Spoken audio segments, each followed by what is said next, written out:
नमस्कार दोस्तों, English expert YouTube channel में आप सभी दोस्तों का मैं सचिन कुमार दिल की गहराइयों से बहुत बहुत स्वागत करता हूं। दोस्तों, आज की वीडियो आपके लिए बहुत ही इम्पोर्टेंट होने वाली है।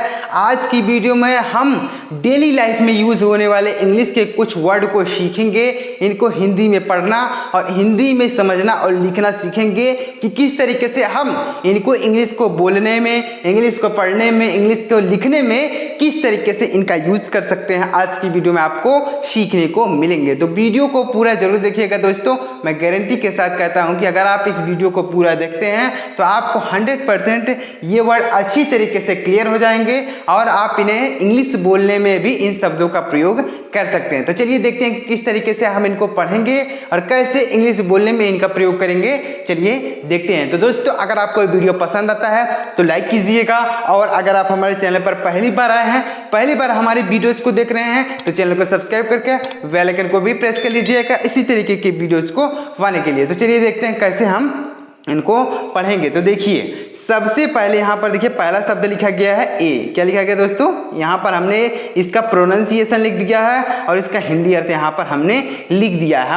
हम केवल आपको समझाएंगे कि किस तरीके से इसको पढ़ेंगे। हमने सारी चीज़ें यहाँ पर लिख के रखी हैं, बस आपको समझाने की देरी है। तो कैसे इसको समझेंगे, देखिए। तो सबसे पहला है ए। तो ए को हम इस तरीके से ए पढ़ेंगे। यहाँ पर इसका प्रोनाउंसिएशन है, यानी इसको उच्चारण है और इसका हिंदी अर्थ है। तो ए मीन्स होता है एक, इसको पढ़ेंगे ए, और इसका हिंदी अर्थ क्या होता है? एक। अगला है एच ई। तो इसको क्या पढ़ेंगे? ही। इसको क्या पढ़ेंगे दोस्तों? ही। तो ही मीन्स क्या होता है? ही मीन्स होता है वह। जैसे आप बोल सकते हैं कि वह एक लड़का है, तो ही इज ए बॉय। तो इसका प्रयोग आप इंग्लिश को बोलने में भी कर सकते हैं। जैसे वह जाता है तो ही गोज, वह लड़का है तो ही इज ए बॉय। इस तरीके से इनको इंग्लिश बोलने में भी आप प्रयोग कर सकते हैं। अगला है एफ ओ आर। इसको क्या पढ़ेंगे दोस्तों? फॉर पढ़ेंगे। F O R, for. For means क्या होता है? फॉर मीन्स होता है के लिए। के लिए हम अगर कहीं पर प्रयोग करना होता है तो हम फॉर का प्रयोग करते हैं। जैसे मैं उसके लिए कपड़े लाया हूँ, तो I brought a cloth for him, यानी मैं उसके लिए कपड़े लाया हूँ। And A N D. तो इसको क्या पढ़ेंगे? And. A N D, and. तो एंड मीन्स क्या होता है? एंड मीन्स होता है और। जैसे गाड़ी और चारपाई, कुछ भी बोल सकते हैं, चारपाई कुछ भी बोल सकते हैं। जैसे कॉपी और कलम। तो इस तरीके से आप इनको इंग्लिश बोलने में प्रयोग कर सकते हैं। एंड मीन्स क्या होता है? एंड मीन्स होता है और। अगला है एट, ए टी। तो इसको क्या पढ़ेंगे? एट। एट मीन्स क्या होता है? एट मीन्स होता है पर। एट मीन्स क्या होता है? पर। A R E. तो इसको क्या पढ़ेंगे? Are. A R E, are. Are means क्या होता है? आर मीन्स होता है हैं। तो इस तरीके से आप इनको जब सीखेंगे इंग्लिश को, तो बहुत ही आसान तरीके से इंग्लिश को आप समझ पाएंगे, इंग्लिश को पढ़ पाएंगे, बहुत ही अच्छी तरीके से समझ पाएंगे जब आप ऐसे सीखेंगे इंग्लिश को। क्योंकि अगर आपको वर्ड मीनिंग नहीं आता होगा तो आप इंग्लिश को पढ़ नहीं पाएंगे, इंग्लिश को समझ नहीं पाएंगे। तो इसलिए मैं आपको वर्ड मीनिंग अच्छी तरीके से समझाता रहता हूं। तो अगर आपको वर्ड मीनिंग सीखना है, वर्ड मीनिंग की वीडियोस आप देखना चाहते हैं, तो आप हमारे चैनल को सब्सक्राइब कर लीजिए। हमारे चैनल पर वर्ड मीनिंग की वीडियोस भी आती रहती हैं। तो चलिए आगे देखते हैं कि कैसे हम इनको और पढ़ेंगे। तो इस तरीके से इसको पढ़ेंगे a, he, for, and, at, are. A miss होता है एक, ही मिस होता है वह, फॉर मिस होता है के लिए, एंड मिस होता है और, एट मिस होता है पर, आर मिस होता है हैं। इस तरीके से आगे देखिए। अगला है ए एस। तो इसको पढ़ेंगे एज। क्या पढ़ेंगे दोस्तों? एज। ए एस तो हो जाएगा एज। B E. तो इसको पढ़ेंगे बी। बी मिस क्या होता है? होना। एज मिस होता है जैसे। एज मिस क्या होता है दोस्तों? जैसे।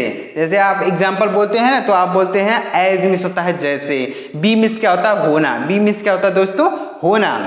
अगला है ओ एन। तो हो जाएगा ऑन। ऑन मिस क्या होता है? ऑन मिस होता है पर। ओ एन तो हो जाएगा ऑन। ऑन मिस होता है पर।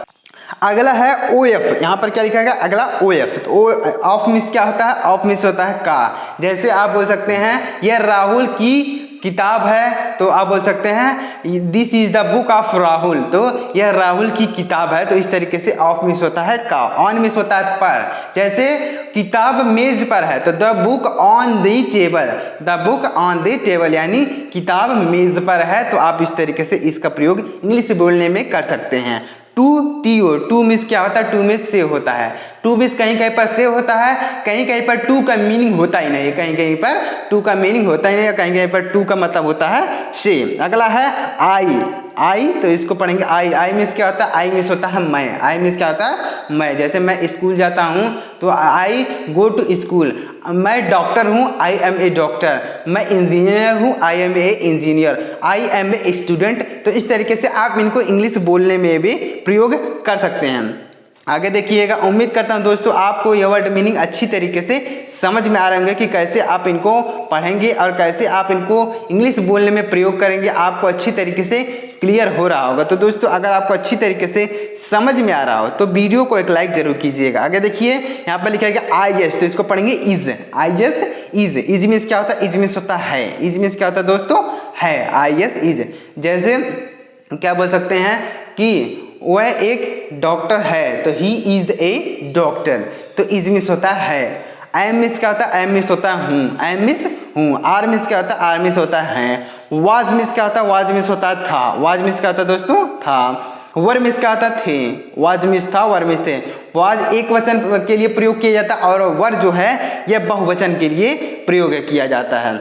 देखिए डू, डी ओ, तो डू। डू मीन्स क्या होता है? डू मीन्स होता है करना। डू मीन्स करना।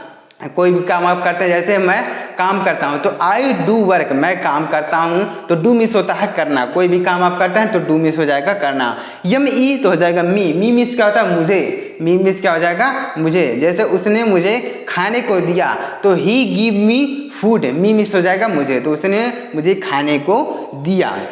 अब देखिए अगला डी ओ ई एस, तो हो जाएगा does. D O E S does. Does means क्या होता है? डज मीन्स होता है करना। डज मीन्स क्या होता है दोस्तों? करना है। जैसे यहाँ पर डू मिस होता है करना, उसी तरीके से डज मिस भी होता है करना। यहाँ पर डू एक वचन बहुवचन के लिए प्रयोग करते हैं और डज एक वचन के लिए प्रयोग करते हैं। यानी सब्जेक्ट अगर एक वचन होता है तो हम डज का प्रयोग करते हैं और सब्जेक्ट अगर बहुवचन होता है तो हम डू का प्रयोग करते हैं। देखिए अगला है डिड। डी आई डी तो हो जाएगा डिड। डिड मीन्स क्या होता है? करा। यानी यह पास्ट में प्रयोग किया जाता है। जैसे कोई काम आप करते हैं तो आप डिड का प्रयोग बोल सकते हैं, मतलब वह काम कर लिए हैं तो आप उसके लिए डिड का प्रयोग करेंगे। अगला देखिए एच ए एस, इसको पढ़ेंगे हैज। एच ए एस तो हो जाएगा हैज। हैज मीन्स क्या होता है? पास। एच ए वी ई तो हो जाएगा हैव। हैव मीन्स भी होता है पास। यम यू एस टी तो हो जाएगा must, sorry C A N तो हो जाएगा कैन मिस होता है सकना। तो देखिए यहाँ पर क्या लिखा गया? हैज और है, तो दोनों का मतलब पास होता है। पास का क्या मतलब देखिए समझिएगा। जैसे आपके पास कोई चीज़ है, आपके पास कोई चीज़ है, कोई भी चीज़ हो सकती है। जैसे आपके पास एक कलम है तो आप बोलते हैं आई हैव ए पेन, यानी मेरे पास एक पेन है। आई हैव ए बुक, मेरे पास एक किताब है। आई हैव ए मोटरसाइकिल, तो मेरे पास एक मोटरसाइकिल है। आई हैव ए बाइक, तो मेरे पास एक बाइक है। आई हैव ए कार, मेरे पास एक कार है। तो हैज और हैव का प्रयोग किया जाता है। अगर आपके पास कुछ चीज़ होता है तो इसके लिए हैज या हैव का प्रयोग करते हैं। हैज का मतलब होता है पास और हैव का मतलब ये होता है पास। हैज एक वचन के लिए, यानी सब्जेक्ट अगर एक वचन हो तो हैज का प्रयोग और सब्जेक्ट बहुवचन हो तो हैव का प्रयोग करेंगे। अगला है सी ए एन तो जाएगा कैन। कैन मीन्स क्या होता है? सकना। कैन मीन्स होता है सकना। जैसे मैं वहाँ जा सकता हूँ, आई कैन गो देयर। मैं वहाँ जा सकता हूँ, आई कैन गो देयर। मैं वहाँ पर जा सकता हूँ। क्या मैं आ सकता हूँ? I can come here, sorry I can come, यानी मैं आ सकता हूँ। तो इस तरीके से आप बोल सकते हैं। मस्ट मिस होता है चाहिए। मस्ट मिस चाहिए, जरूर चाहिए, तो आप बोल सकते हैं मस्ट मिस होता है चाहिए। तो इसके लिए आप बोल सकते हैं जैसे मुझे वहाँ जाना चाहिए, तो आई मस्ट गो देयर, मुझे वहाँ जाना चाहिए। हैड मिस क्या होता है? हैड मिस भी होता है था, पास था। जैसे यहाँ पर भी हैज हैव का प्रयोग किया जाता है पास, उसी तरीके से हैड का भी प्रयोग करते हैं पास, लेकिन यह पास्ट में यूज किया जाता है। तो उम्मीद कर रहा हूँ आपको यह अच्छी तरीके से वर्ड मीनिंग क्लियर हो रहे होंगे। अगला है आई एफ, इसको क्या पढ़ेंगे? इफ। आई एफ तो हो जाएगा इफ। इफ मीन्स क्या होता है? इफ मीन्स होता है यदि। इफ मीन्स क्या होता है दोस्तों? यदि। ए एन तो हो जाएगा एन। एन मीन्स क्या होता है? एन मीन्स होता है एक। एन मीन्स क्या होता है दोस्तों? एक। ए एन हो जाएगा एन, एन मीन्स होता है एक। अगला है एस एच ई तो हो जाएगा सी। एस एच ई सी। सी मीन्स होता है वह। सी मीन्स होता है वह। ही मीन्स भी होता है वह। सी लड़की के लिए प्रयोग करते हैं और ही जो होता है यह लड़के के लिए प्रयोग किया जाता है। देखिएगा NAME तो हो जाएगा नेम, नेम मीन्स क्या होता है नाम, नेम मीन्स क्या होता है दोस्तों नाम। HOME तो हो जाएगा होम, होम मीन्स क्या होता है, होम मीन्स होता है घर। देखिए हाउस मीन्स भी होता है घर और होम मीन्स भी होता है घर, तो दोनों में अंतर क्या है? तो हाउस में जो होता है वह अगर किसी दूसरे घर के बारे में बात हो रही है तो आप हाउस का प्रयोग करेंगे, और अगर अपने घर के बारे में बात करनी हो तो आप होम का प्रयोग करेंगे। क्या प्रयोग करेंगे दोस्तों?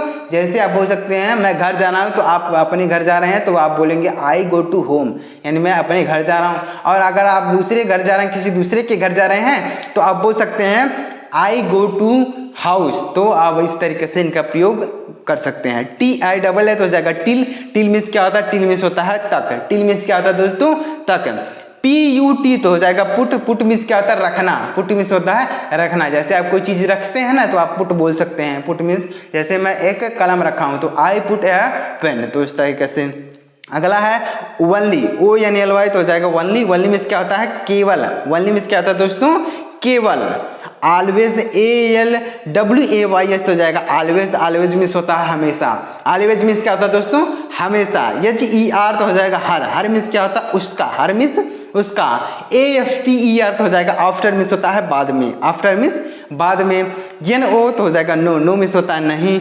YES तो हो जाएगा यस, यस मीन्स हो जाएगा हाँ। तो इस तरीके से देखिए कैसे मैंने आपको बहुत सारे शब्दों को हिंदी में पढ़ना और इसका हिंदी अर्थ लिखना बताया। तो दोस्तों अगर आपको ये वर्ड अच्छी तरीके से समझ में आए हों तो वीडियो को एक लाइक कीजिएगा। और दोस्तों अगर आप इसे एक बार याद कर लेते हैं तो आप इसे डेली लाइफ में इंग्लिश को बोलने में प्रयोग कर सकते हैं, इंग्लिश को लिखने में इनका प्रयोग कर सकते हैं। तो एक बार वीडियो को ध्यान से देखिए और सुनिए तो आपको अच्छी तरीके से वर्ड क्लियर हो जाएंगे, आपको बार बार याद करने की जरूरत नहीं पड़ेगी। तो दोस्तों अगर आपको अच्छी तरीके से समझ में आया हो तो वीडियो को एक लाइक जरूर कीजिएगा, और अगर आपको वीडियो पसंद आया हो तो कमेंट में बताइएगा कि आपको वीडियो कैसा लगा। और अगर आप हमारे चैनल पर पहली बार आए हैं तो चैनल को सब्सक्राइब करके बेल आइकन को भी प्रेस कर लीजिए इसी तरीके की वीडियोस को पाने के लिए। तो चलिए मिलते हैं दोस्तों अगली वीडियो में किसी नई टॉपिक के साथ, तब तक के लिए जय हिंद, वंदे मातरम।